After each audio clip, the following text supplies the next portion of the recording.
Hi guys, Aceface back with another video for you, and this will be my Q&A video.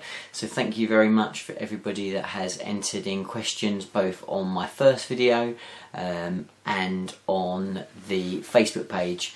Again, a big plea, if you haven't already, do check out the Facebook page. The link is in the description. Jump on there and give it a like or a thumbs up, and you can follow all my hobby progress there. You'll find that there's quite a lot of progress that goes in there. It's sort of stop-start, so I'm not consistently always putting stuff on there, but you will get quite a lot of updates and even a few sneaky peeks that you'll get a long time before other people that watch the videos. So yeah, so definitely check that out. So yeah, so thanks very much. And what I would like to say is a big thank you for everyone that's subscribed over the last few years. We have just hit the 2,000 mark. We've just surpassed that now and are pushing on to 2,200, which is amazing. I'm absolutely thrilled to bits. You guys are incredible, so thank you very, very much. And this is kind of really one of the reasons why I wanted to do this Q&A. It's a great time to do it. So I've got the questions from the Facebook page that I'm going to start with, because as I said, really want to encourage people to actually do that and to jump on and put your questions there. So we'll start off there, and bear with me because I'm kind of doing this on the fly, so some of the questions I've sort of read and thought about, others I haven't, but I will try and answer them all in as fullest as I can. If there's a question that I already answered in the last Q&A, which was quite a long time ago, I'll still try and answer the question, but I'll answer it probably a little bit briefer. So apologies to anybody that's put a question in that was I've already answered previously, but I'll still try and give you a brief answer. Okay, so, and again, apologies for names. My spelling and reading is not the best. I'm a little bit dyslexic.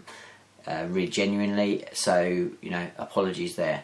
So Benjamin Jar Thomas from the Facebook page asks, so with Tau on the back burner for you now, I will gladly pay for international postage if you send them my way, haha. But seriously, how often can we expect to see Tau on your channel, and in what form? Odd bat rep or two, narrative, ongoing campaign? So great question to start off with. So yes, I don't want anyone to worry. There's going to be loads and loads of more Tau content to come. I'm still thoroughly enjoying the army, love playing them, and love painting them. I really have had a great time with it, and I have no plans to stop.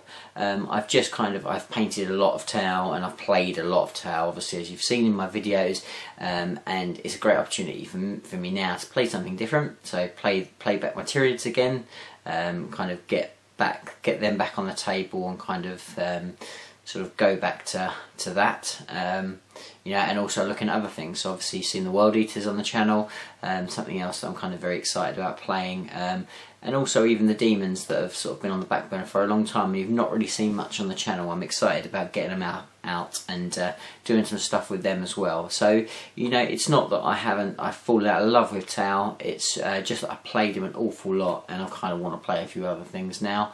So you'll still see lots. This will probably go up before, but I have even got a battle report with the Tau against an extremely competitive demon list, which hopefully I will bring to you very soon. So lots of Tau content still to come. They're still an awesome army, so don't worry about that. And no, I will not be sending them to you. Sorry. Right, so Nick Idic Beer then asks, do you have any idea what your next move for your Tyranids will be regarding army lists for the upcoming tourneys and next year's LVO? So again, fantastic question, thanks very much, Nick. So ideas for Tyranids.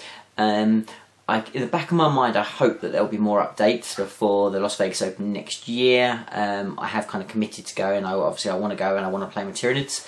That's the plan.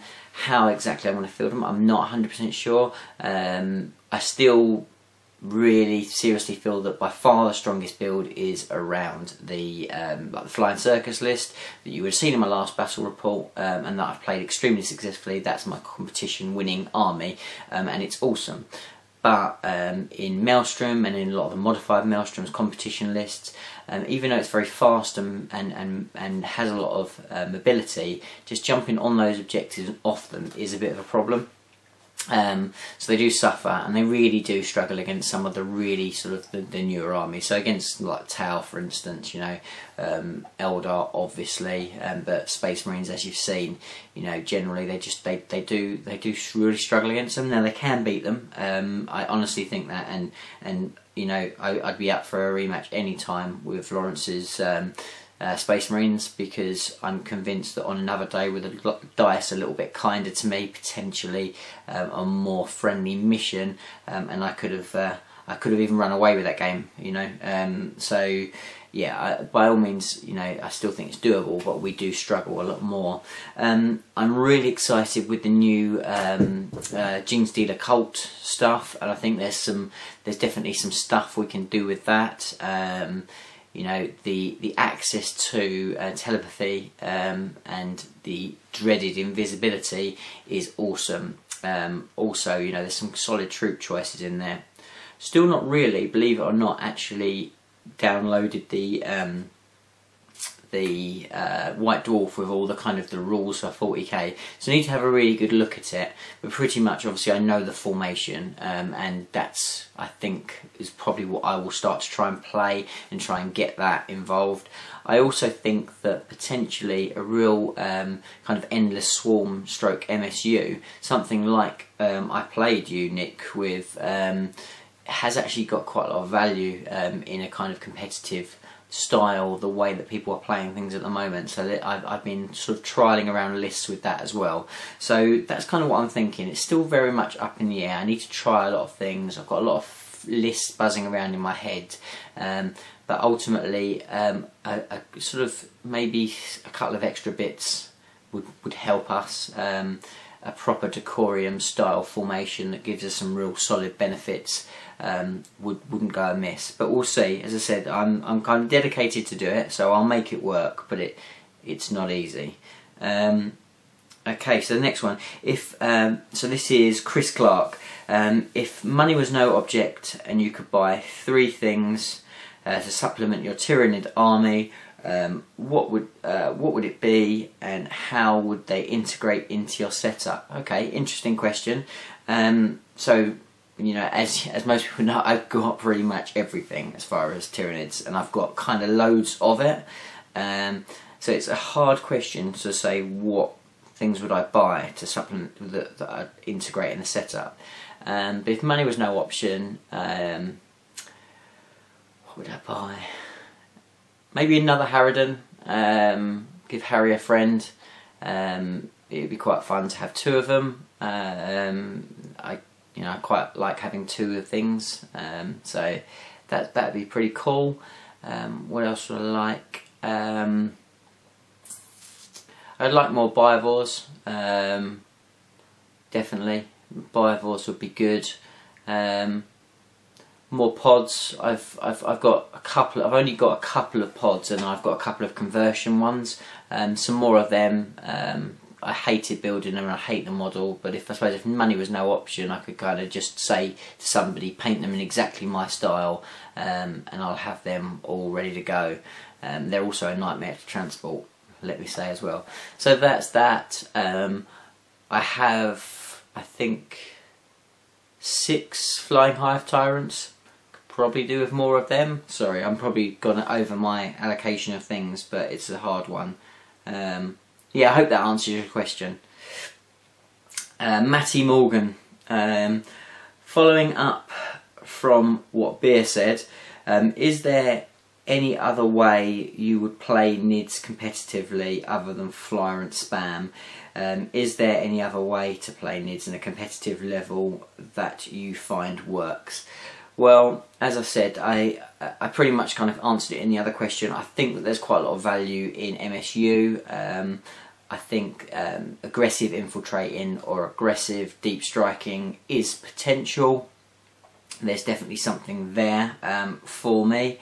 But the other way I think that does genuinely work, it generally works with flyer and spam, but the using the barbed Hierodule and the Swarm Lord and a Malonthrope as kind of almost like a little mini Death Star works really well. Generally then you then put Flyrants in to kind of strengthen that and to kind of give you sort of a different angle, but that little sort of Death Star in itself works really well, quite sturdy, hard to move.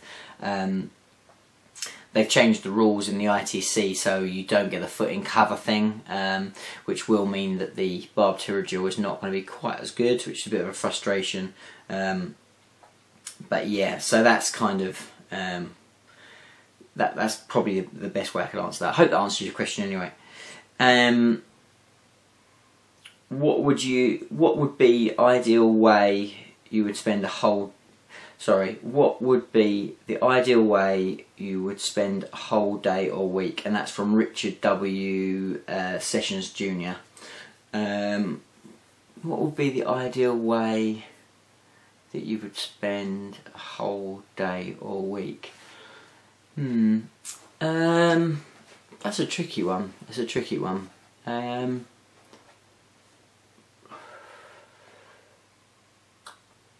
I'd probably split it. Yeah, ultimately, I'm very fortunate. I have a beautiful wife and two fantastic children that are obviously the most important thing in my life. And I would say that I'd love to spend my ideal way is being able to spend time with them, quality time with the kids. Potentially on a holiday. I'd love to take them. We're going to Euro Disney this year. I'd like to take them to Disney in America. It's very expensive, particularly with the oldest at school, as many people know. But that's absolutely awesome. So I'd love to do that. But then I don't know. Maybe if we went to America, then potentially I could hop over and then spend some time, a couple of battle reports at mini wargaming. That would kind of then feed my hobby bit, I suppose. Yeah, I suppose that would be kind of my ideal, but ultimately, family comes first. That's kind of what I love doing the most, I suppose. So there's that. Great question though. Paul Tonks of Inside Out Terrain, do check him out. Are you excited for the new Death Watch versus Genestealer Occult box set that's been leaked to be coming out? Now obviously these were posted a while ago, so obviously it's out now, but yes, I was excited, and yes, I am excited. Kind of here is the start. He's probably not gonna focusing because it's focusing on me. But anyway, this is just a real sneaky peek of the Patriarch guy. Lovely model, absolutely beautiful, and I've just kind of started on him, so done some work on him. So yeah, really excited. I haven't played them yet, not played it. I'm kind of rushing through. I've got somewhere a big box. Let's get it out for you so you can see as well. We have here big box of primed, all the Genestealer minis. So looking forward to getting them all done and dusted and getting them on the table. So yeah, very excited. There's some really good solid stuff there, some great units. I think they're probably better than people even think they are. So yes, very excited, Paul. Great question. Danny Taylor, what do you have on in the background when you're painting? Music, films? If so, what type, etc. I'm really badly organised on the whole when I'm kind of painting. I I don't tend to sort of get the music going, and I do like painting to music, but I'm just not very organised with it. I don't watch any films when I'm painting. What I do tend to watch is I tend to put on battle reports. I like just some long content that I can kind of leave on in the background and then not worry. So it's not generally when I'm watching a lot of the community's videos, because unless they're long ones, I'll tend to sort of watch them when I can concentrate on them.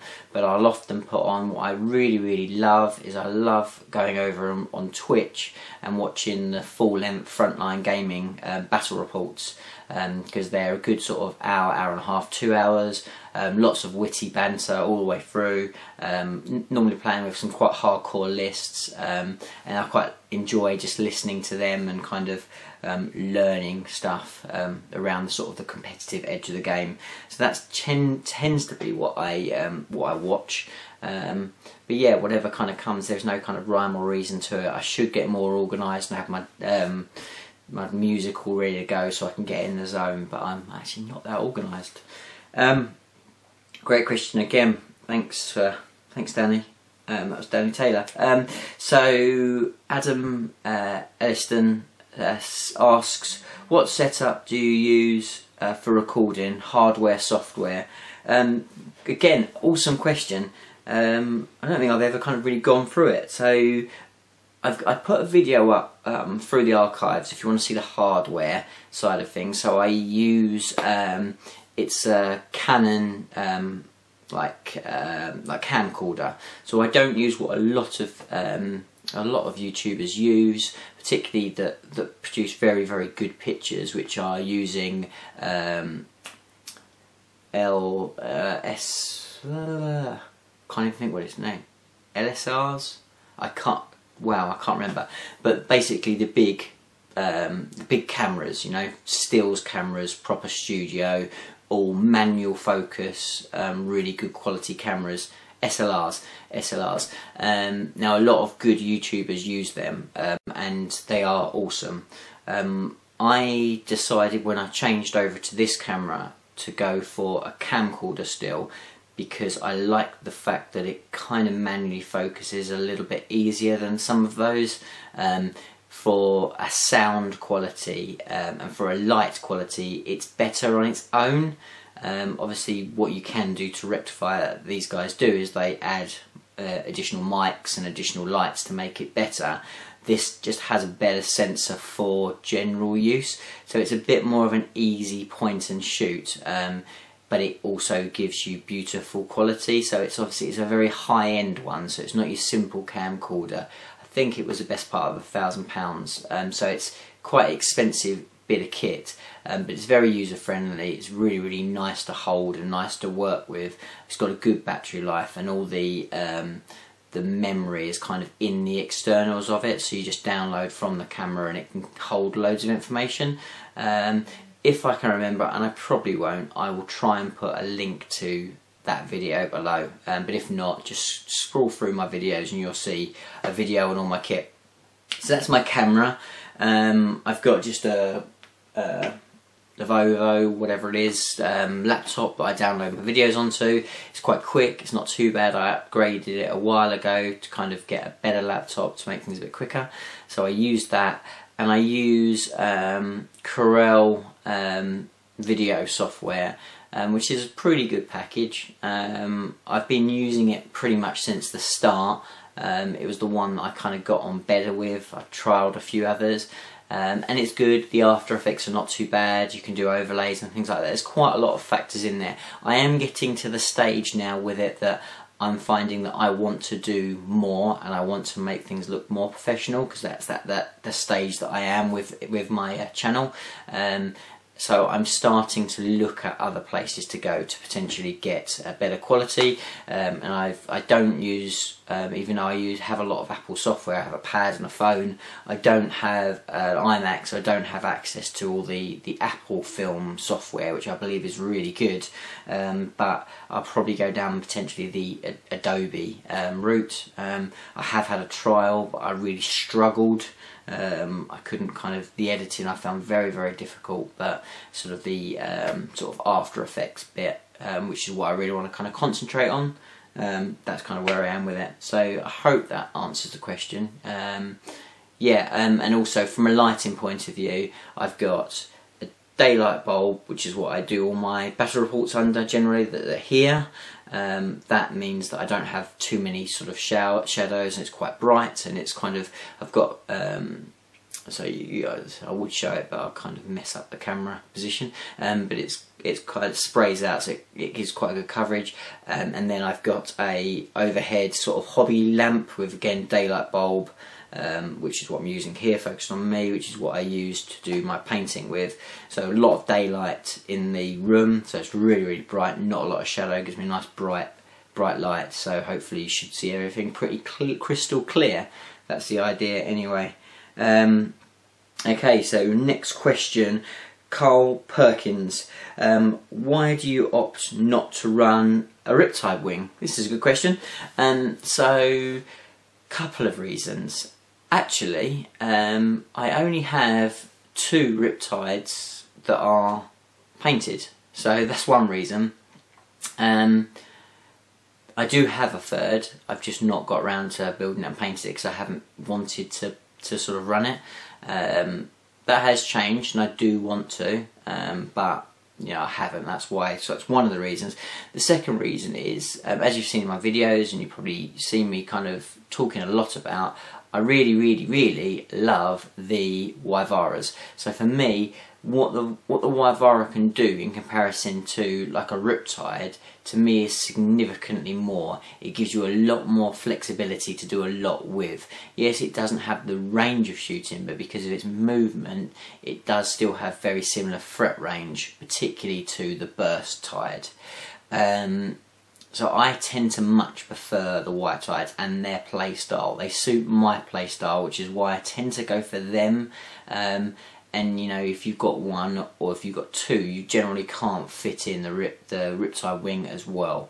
Particularly if you're running super heavies, that I am in most of my lists, because I love the Storm Surges. So that's kind of why, on the whole, I do think it's incredibly powerful, and I think it starts to open up when you use units of Riptide. So I don't think that just 3 Riptides on their own is the secret sauce. I think you need to get to quite a few more, because then you start boosting that ballistic skill really high, and then you're spamming Riptides, which is definitely has a strength. But I just don't think, in the list that I've built, which have always kind of worked around the Storm Surges so far, or other super heavies, for me, the White Tide's been the way to go, to give me that manoeuvrability to jump around onto objectives, and I think generally to cause more damage. So that's my opinion, but that's kind of why. But I do like it. I will be running it in the future, so watch this space, definitely. And then Mr. Dwayne Fab Ashdown, of course, what's pink and fluffy is his question. Okay, so that is the end of the questions on the Facebook. Let me just scan. We've done, what, 22 minutes. So apologies guys if this is going to be a bit of a long video. I hope you stay with me, and I hope the questions are interesting. So now I'm going to fly onto the YouTube, and let's bring up these questions and see what you guys have got to say here. So, right, so first question, Tabletop Banter. So check them out if you haven't already. Don't you mean Q and Ace? Aha. What was the best comeback you ever made in 40k? That's really good, by the way. I love that. And actually, I don't know, I haven't decided. Maybe by the time this video goes out, that will actually be the title. And if it is, thank you very much, Callum. Thank you. So, what's my best comeback in a 40k game? I'll tell you what, that is such a funny question. I'll tell you, I don't make comebacks at all. I don't make comebacks. Generally, my games pretty much go, they're either close all the way and I'll nick it, or I'll lose it, or I'll flatten them, or I'll get turned over. I don't think, and I might be wrong, I'm definitely trying to think of a battle, like a battle report. and honestly, those games don't happen. I really can't think of it ever happening. Even in tournament play, I've had lots of really close games where I've nicked it at the end, but I just comebacks, I don't really make them. And that's not just because I get downhearted. I'll always play, if you ask anyone that's ever played me, I will always play to the end. I never give up, but I generally don't. It tends to go one way or the other. So no, I wish I'd have some wicked comebacks, because I'd have a great story for you, but unfortunately no. Right, Nick's jumping in there again. Mr. Idic Beer, he's chucking another question over here, so thanks Nick. I think I asked this question already. If GW Forge World... Oh no, he said, I think I asked a question already, but yes you did, Nick. But if GW Forge World badly nerfed all the tower units you have, what would you do? Well, when I decided on Tau, I didn't decide on Tau for a power army. That wasn't the plan. Now, probably most people that know me probably know that as soon as I knew that they were going to be a lot of fun and very competitive, they knew I'd probably go down that route. But actually, if you watch back my original videos, it is probably more around the fact that the gaming style is different from what I'm used to playing with other armies, and that I love the models, and that's so. I think if they badly nerfed them, you know, it wouldn't bother me particularly. It would frustrate me because obviously I find Tyranids are a little bit nerfed to a degree. Disagree or agree, that's up to you. So yeah, it'd be frustrating because obviously they are a very powerful army and I enjoy having a very powerful army. But you know, it's one of those things. If they did nerf them, then they'd still be. I'd still love the army. I wouldn't get rid of them. I'd love them, and I'd probably just concentrate maybe on the demons to be like my dirty army if that was the case, or whatever it might be. So yeah, I'd be frustrated, but it wouldn't be the end of the world because I'm extremely proud of just the hobby work that I've done with the Tau, and I'm absolutely so humbled by the comments that I've had about that army. So, you know, for me, that's the achievement ultimately. You know, they were always meant to be my hobby army, and even though, yeah, I've made them disgustingly competitive, they're still like my hobby army. So, yeah, very, very pleased. So, but great question. Mammoth Painting Studios, again, please check out these guys. Right, so who is your favourite character in 40k, rules, fluff-wise, or even both? Who's my favourite?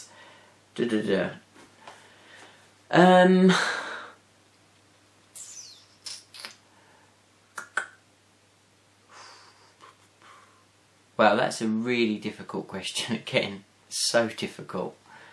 Who's my favourite 40k?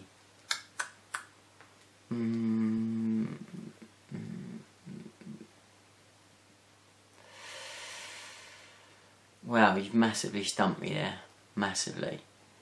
I really like Farsight for a Tau point of view. I like the fact that he's kind of a bit of a loose cannon, bit of a rebel. I like that he kind of goes against pretty much what Tau stand for, or a lot of what the Tau stand for.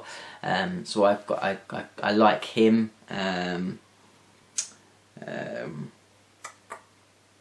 Yeah, and obviously he's got pretty cool rules. So yeah, probably he's a good one. I love Fate Weaver. I love his rules are incredible, but also he's got some really rich fluff, which you know, is pretty cool as well.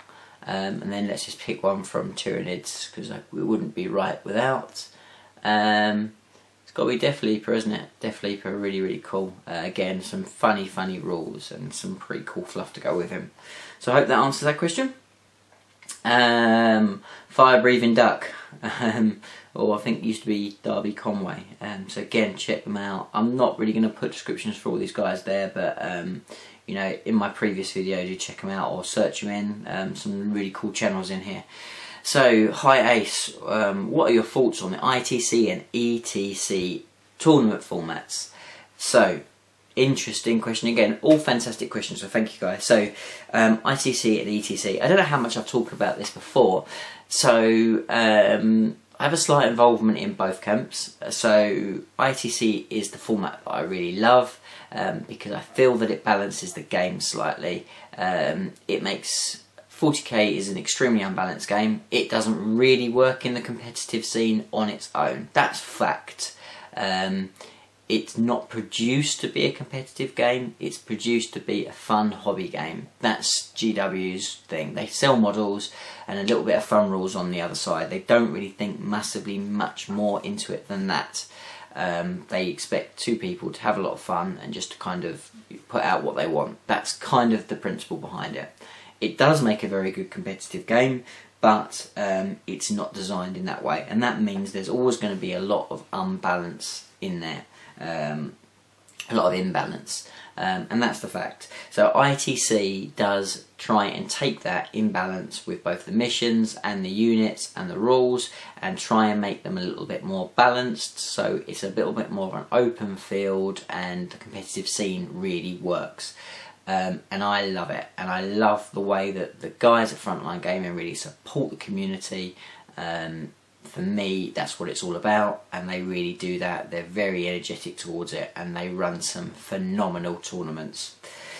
So that's the ITC, and they're the ones that I kind of, for me, it's all about the ITC. The ETC, I also have a place for. Now, the ETC is hardcore. So ITC is fairly soft and fluffy in comparison to the ETC, and the ETC is very much, pretty much as GW intended it, but just straightening out a few loose worded things, a few loose worded rules, and making sure that the mission pack is something that's achievable and competitive.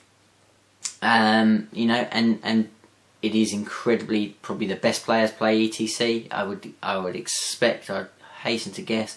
I mean, for, you know, Alex, who won the LVO, is a member of the Team England ETC team, and you know, and he won it, and you know, he's a phenomenal player, and a lot of the guys there are. I'm kind of trying to get involved in the ETC team. It's very difficult with commitments, both like other tournaments, YouTube and work and what have you, but I would love to sort of, you know, have a go down that route, but there's quite a lot of commitment involved in it. But yeah, the guys are incredible players, and they really know how to put together the most foulest lists, and there is no apologies for it, because that is the scene in the ETC.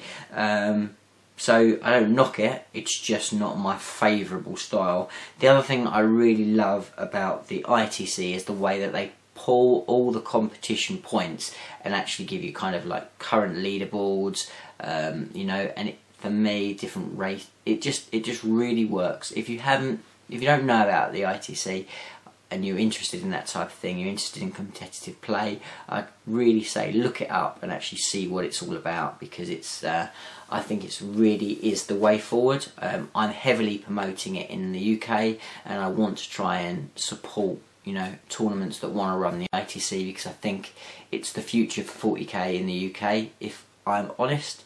But we'll see how it goes. But that's my opinion. So thanks very much to Christian.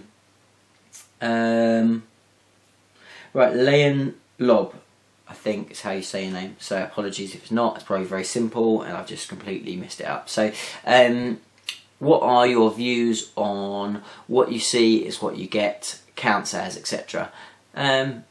So pretty easy one. I don't really mind, so I don't care what I play against. I do enjoy playing against a beautifully painted army.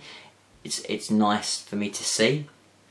But I don't mind. It doesn't really bother me. I don't lose any sleep over it. I'm more than happy to play somebody. I won't video it anymore. A couple of my earlier battle reports are a few unpainted models. Don't do that anymore. I try to keep, even if they're not fully painted, they're nice, clear, sort of free colours and kind of to a decent-ish standard. You know, with a bit hopefully based as much as possible. and I tend myself to try and push that to a degree that if I'm going to do a battle report, quite often I'm up late the night before trying to get some colours on a model so it looks good for you guys. So it's kind of the way I feel, and again I do, because I play a lot of tournaments, my models are generally what you see is what you get, but I'm not against it. You know, it's nice to try things quite often, particularly if you've got a lot of money to throw around.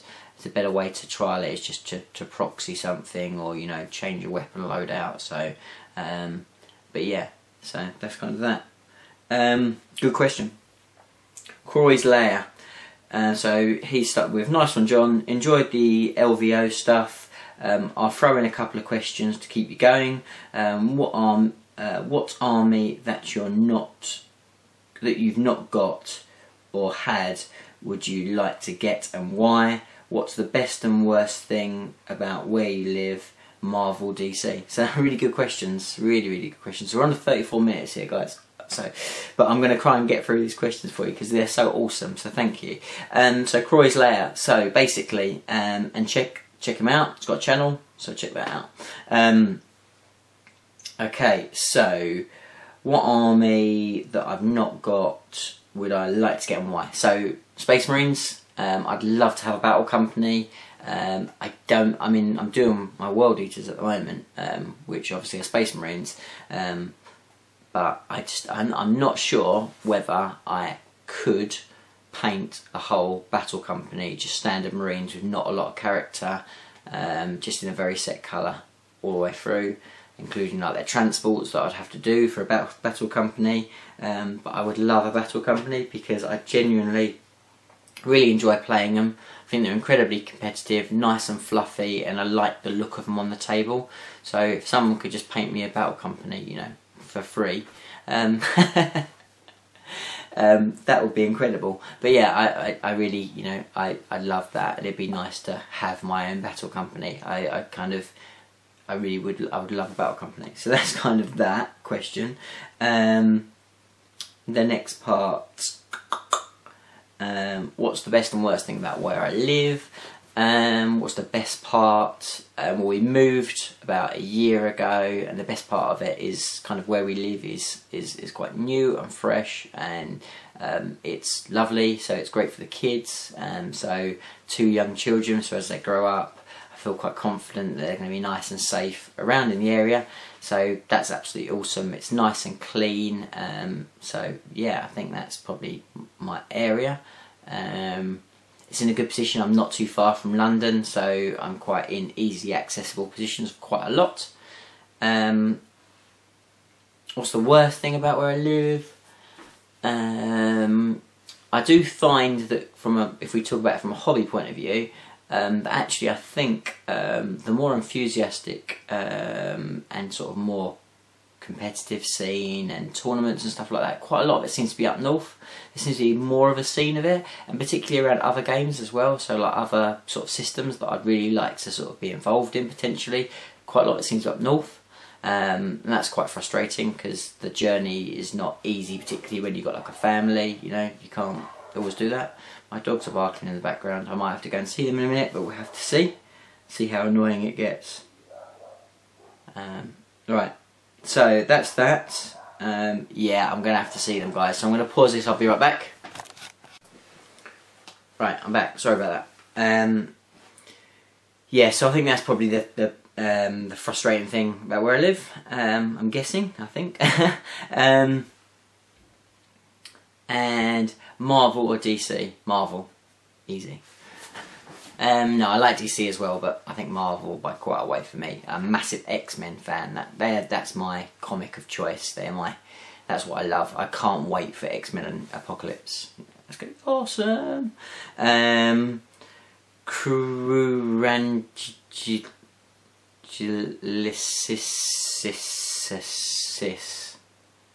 Mike. So what are your ultimate hobby goals, and what is your favourite achievement so far in the hobby?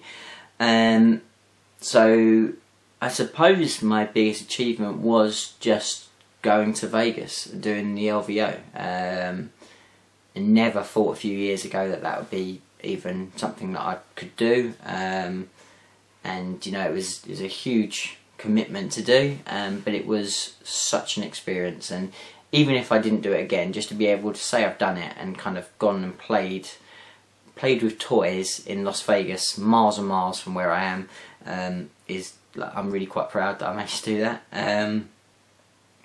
So that, I suppose, is probably my biggest achievement so far. What are my hobby goals?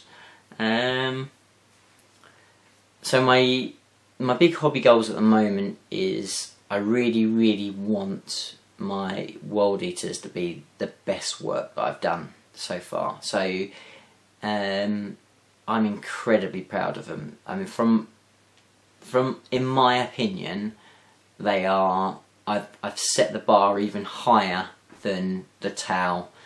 Even my best Tau stuff that I've done, I think the World Eaters are already looking to a higher level. Obviously I've finished my Contemptor and the first unit, but just that alone, technically, and just the standard, I honestly believe is the highest I've ever done.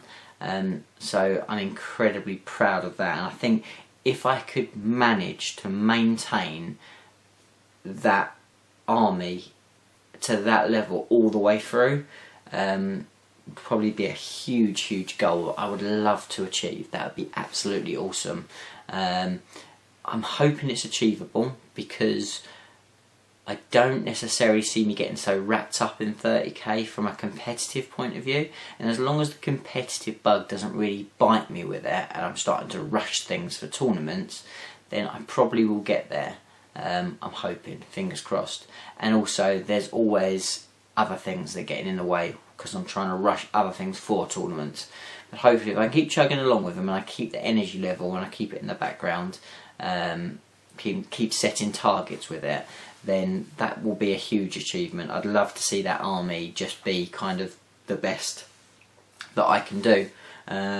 And I'd love, and as I said, I think Nick's already talked about it, but we do have some real good plans for hopefully later on in the year to have a small fluffy game of my World Eaters versus his Space Wolves. And I think that hopefully will be a real feast on the eyes when we get the two armies on the table, because Nick's Space Wolves are out of this world. They are incredible. So that's that. So let's move on. Thank you very much, Mike. Christopher Clark.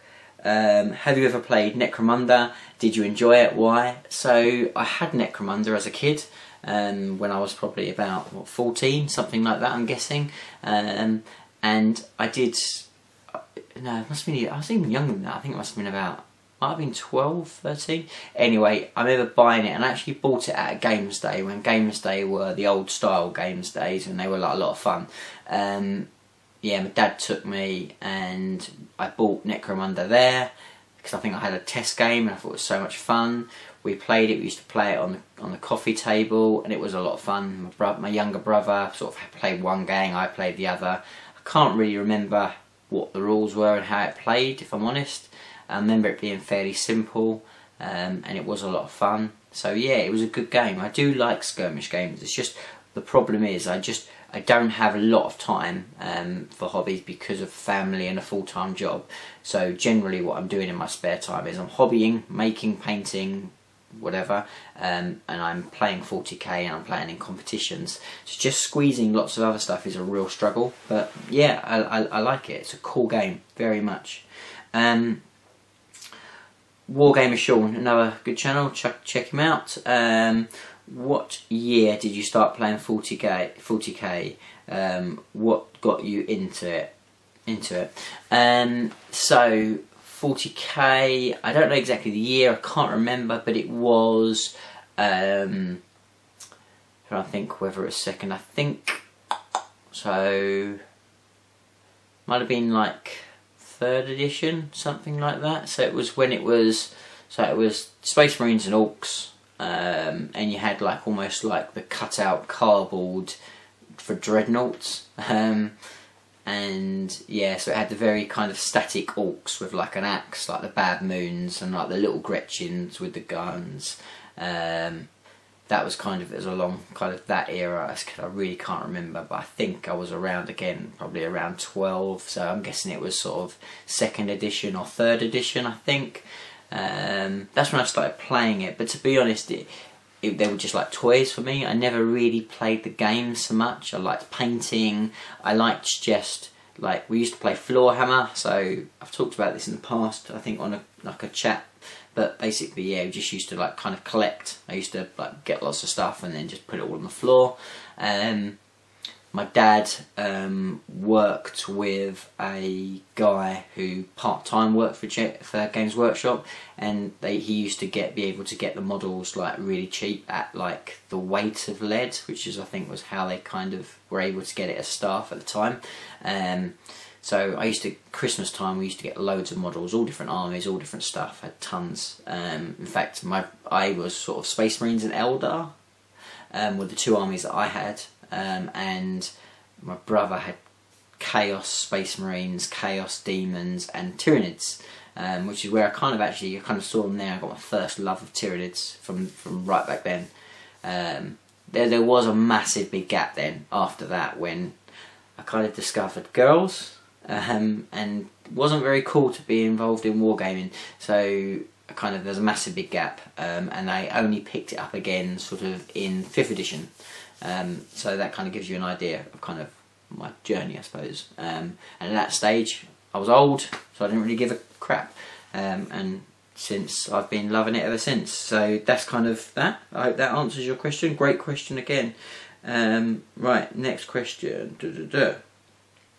Warforge. So he just said, like the new intro music. What's the best thing you did in Las Vegas? Play 40k. That sounds really crap, but yeah, ultimately I've been to Vegas before, so kind of we knew Vegas. I mean, the food's amazing, love it, love Vegas, but it was just about, and meeting people, you know.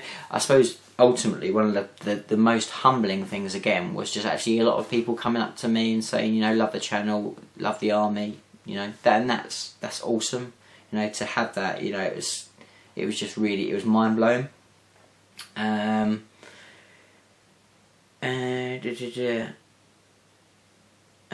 someone has actually replied to it. Bellport Banter Bunker has said, what happens in Vegas stays in Vegas. Ask another question, which is a cool response.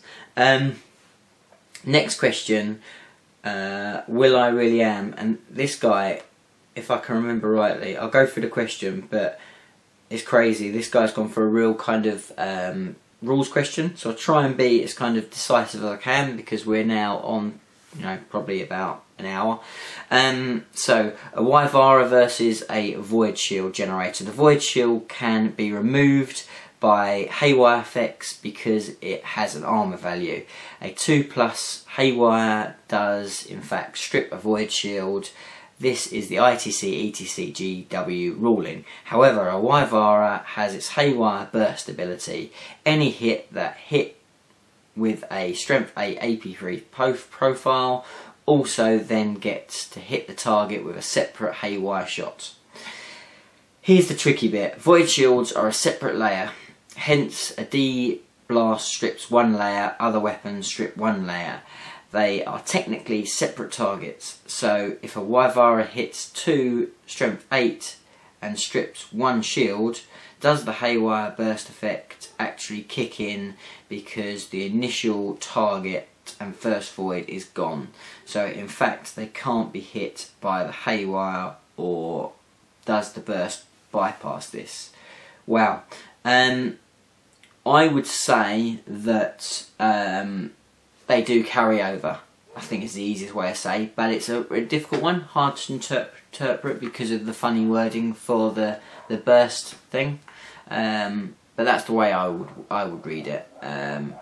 People probably say I would because I'm the tower player, but I think that's kind of the way I would word it. So, second question he's got is, a Supremacy armor has a super ability to a roll of a 6 on a D hit, solve number of wounds and divide by 2. what happens if it gets hit with 2D hits, rolling 6 at the same time? Do you get to divide them both of them by half? Does the opponent choose?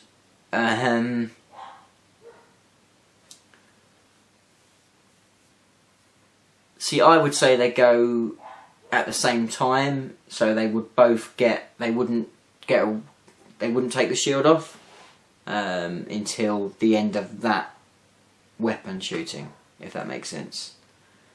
I think. Good questions, difficult ones to come up with the answer. Okay, so great question. Next question. Craig Ling. Why do GW seem to hate on Tyranids and Orcs? Mostly Orcs, he's put.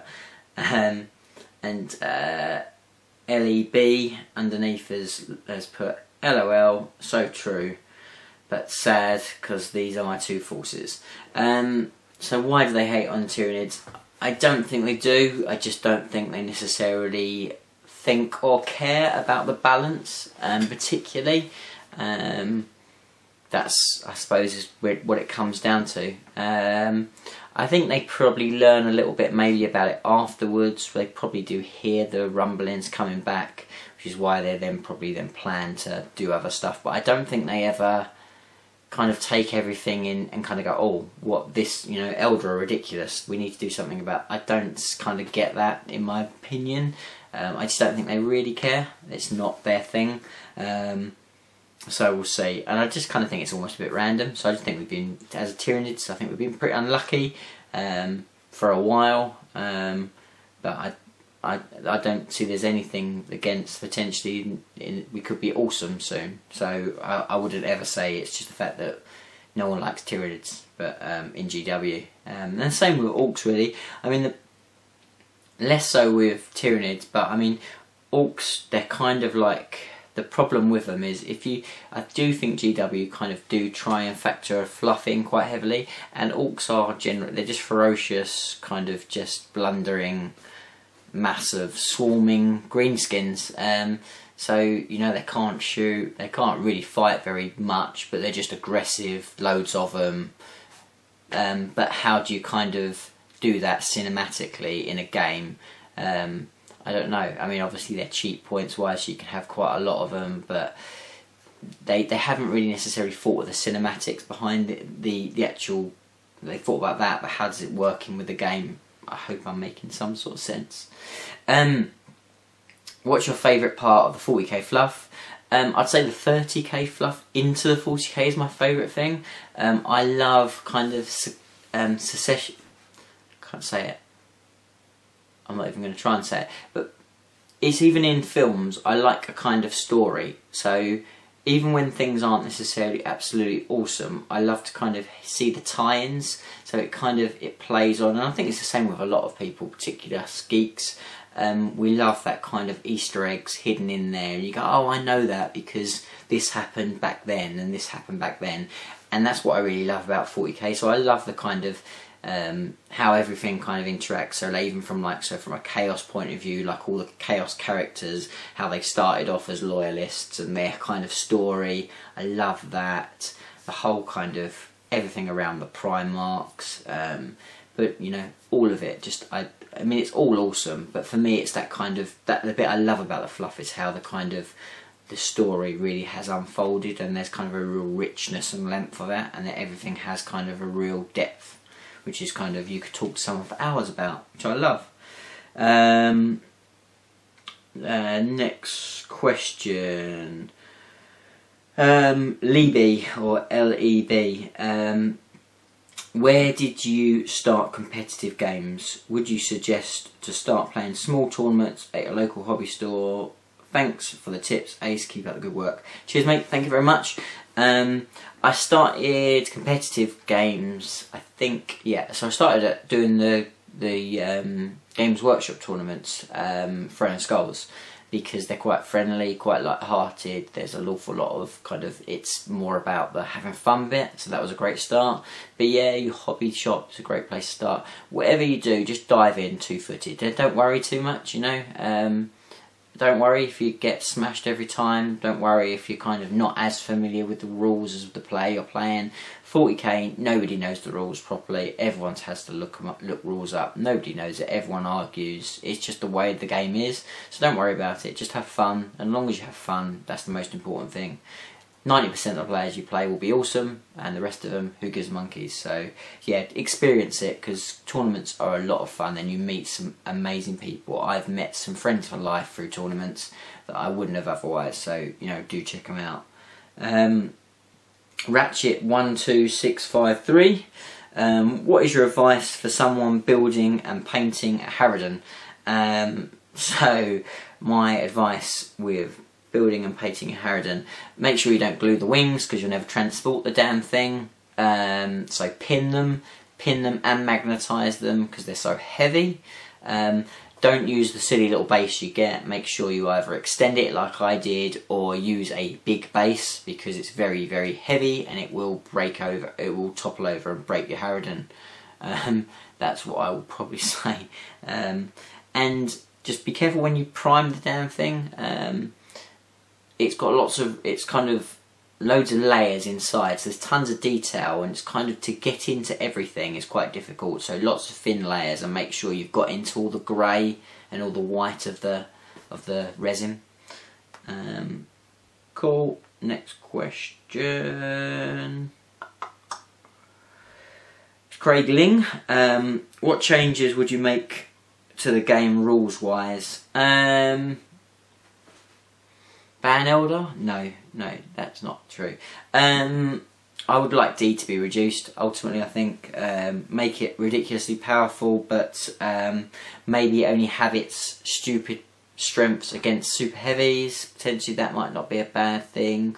Or just reduce it more to what the ITC do anyway. I don't generally like anything that one shot and you roll a 6 and you remove the model. I'm not a fan of that, so I suppose that would be a quick, easy way. What's your favourite Tyrannid creature for looks, and what's your favourite for in-game? So for looks, I love the, I think ultimately I've gone with the Broodlord from the Space Hulk kit. I love that model, just one of my favouritely painted models as well, so I love that. For a in-game, at the moment it's the Flyron, even though I'm kind of a bit bored really of that style, but as I've said many times, Swarmlord's very cool. The Dimmacaron, or Dimacaron, or whatever people want to call it, or Dave, as I've always loved to call it, is also great in the game. Do enjoy him as well. What changes would you make to certain units to make them more balanced? I think I've pretty much covered that, you know, reduce D. What else? Got another question from Craig Ling. What are your thoughts on the newest Genestealer Occult units and formations? I think I've already spoke about that. And the last question is from TA2 for you, or Tar24U. It's got a channel, check it out. Not too sure how to say it, but he always comments on my videos, so thank you very much. And if you watched it all the way through, well done, mate. As I said, you're a great supporter of the channel, so thank you very much. So he's put, awesome brother, how did you get the name Aceface? What one thing would you like to add to 40k? I know vague, but that leaves it open to your answer. Really enjoy the channel and love being part of this awesome community, thanks. So, great question. So I have said this before in the last video, but as it's quite a big thing, I will go through it again. So Aceface, where's that come from? So kind of almost a bit of an alter ego type thing, but Aceface was a character from Quadrophenia, a more music cultured film from the 70s. It's got Ray Winston, a very young Ray Winston in, and Sting as the Aceface, and Phil Daniels, if you know Phil Daniels, who did the talking from Park Life in the Blur song. So that's the film, but it's the music's by The Who. A lot of people know The Who, which are a band I absolutely love, and I love the kind of mod culture and that's where the target comes from, because mods would put the target on their parkas. That was kind of their little sort of symbol, and it was kind of their gang, I suppose. But I love their culture and their kind of like the way they used to dress, and it was kind of, I had a bit of a phase when I was about probably in that middle period when I wasn't hobbying, when I was quite into that kind of music scene, and I still like a lot of those bands and that type of thing. And the Aceface in Quadrophenia was kind of like the one that everyone looked up to. So the Aceface was kind of like the big deal. He was like the big cheese of the gang. He was the kind of, I think there's even like a definition when you put it in. It's kind of, the Aceface means kind of like the greatest dancer and the best dressed and what have you. And I thought it was quite a good kind of almost thing of what I'd love to be. You know, the best YouTube channel, the best army, the most competitive, whatever. It's not, that's not how, I'm not like that, but do you know what I mean? That's kind of, it's kind of an aspiration to do things really well and be followed, I suppose, ultimately. But it's a really kind of catchy name. People remember it, and the target's quite an iconic symbol that you can hopefully pick out and you know it's me. So that's kind of Aceface. And what's the one thing you'd like to add to 40k? So what would I like to add to 40k?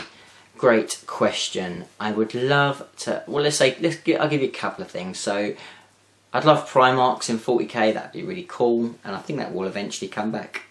That's quite cool. I know it's progressing the fluff a little bit. I'd love to see Primarchs in 40k, particularly with like new Primarchy models. That'd be awesome, and Demon Primarchs as well. That'd be absolutely epic, so that'd be cool. And sort of from a Tyranid point, ultimately, let's just end on, is I'd love to see a plastic gargantuan monstrous creature that, let's say it, that shits all over a Wraith Knight. That'd be nice. Yeah, maybe with some D. I don't know, but something like that would be really cool. So yeah, but if you're still watching, thank you so much, guys. Really do mean it. I don't do these Q&As very often, so it's been long, but hope you've enjoyed it. Hope you found it interesting. As I said, thank you for watching, guys, and I will see you in the next video. Bye for now.